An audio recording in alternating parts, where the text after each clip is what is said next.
All right, Congressman Lou Barletta is from the fine state of Pennsylvania.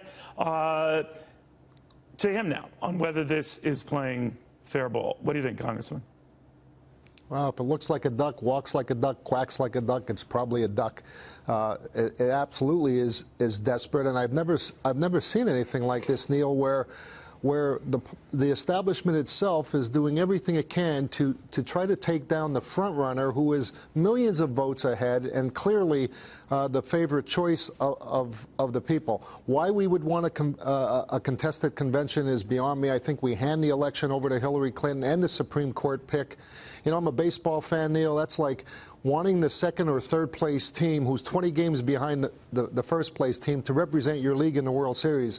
It just doesn't make any sense. All right, but there has been a history of this sort of thing when liberal candidates, for example, were trying to find a consensus candidate. I even think back in 1968 when Bobby Kennedy, Hubert Humphrey, and Eugene McCarthy were competing with others. No one dropped out. But the fact of the matter is, we learned later on, Bobby Kennedy, of course, got assassinated. But my point is that there is a history where candidates at least reach out to the other. We could, you know, stop this duplication. But you're quite right. It just has an unsavory feel to it. I don't think it's illegal, but I think it does have an unsavory feel.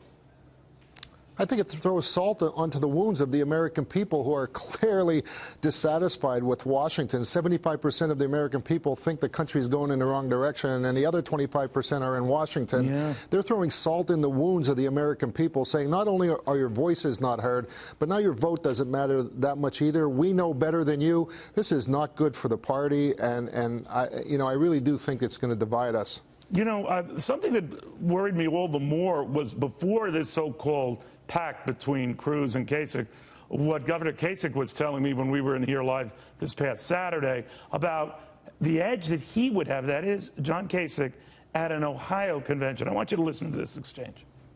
70+% of those delegates that would decide on this issue are either Trump or Cruz delegates. Do you think they're going to allow a rule that would allow you on the ballot? Well, first of all, that's false, Neil. We don't know what the percentage are going to be going into the convention. And secondly, guess what? I've got friends that are going to be on the Rules Committee who don't buy that. No, and I just told you. You know the numbers, nerdy. They account for roughly 70% of the delegates. No. I'm saying we don't know who's going on the Rules Committee yet, Neil. And thirdly, somebody can be nominated from the floor. And fourthly, for people, this Republican Party has to be open, not shut. And we don't even know what the total delegates are going to be. Now, how would you ever like to have a convention? I'm just telling you, the delegates that are, I understand. Your argument is good. The way you poll in November is good. The way you are the most electable of the candidates, the numbers bear you out on that. You're not as much elected within the party, that's fine.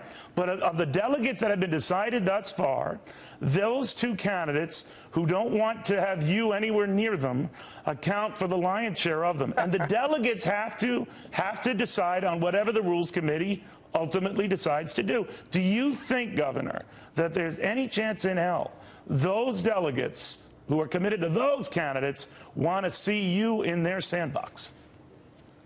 Yeah, I think there will be an open convention. I think the Rules Committee will decide to have an open convention, because I don't think the Republican Party, frankly, would look kindly on a thing that offers you a choice between Trump and Cruz, and somehow Kasich doesn't get considered. Because, you know, Neil, you can be nominated from the floor. It's not like this is going to go away.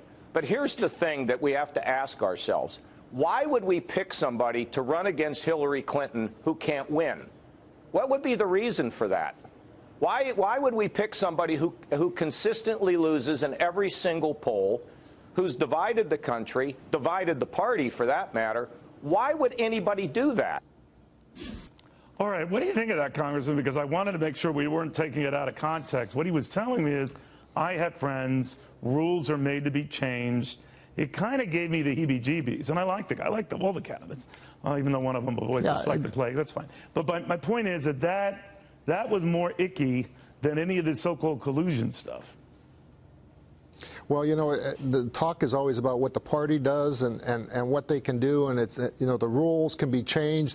What they're leaving out is the American people. That's what's been missing in this whole thing. The American people are angry, Neil. They've been taking that anger out to the polls, and here we are in Washington, the party and the establishment saying, we don't listen to you. We still know better than you do, and somehow, some way, right down to the last pitch, we're going to try to change this so that our candidate, you know, so whoever is behind door number 3, and we don't know who that is, somehow becomes our nominee. How do they ever believe that the Cruz supporters and Trump supporters and people, hundreds of thousands who have changed parties, are going to live with that, thinking that we're just going to let the party or the people in Washington decide who the nominee is? I just think it's crazy. Congressman, thank you very, very much.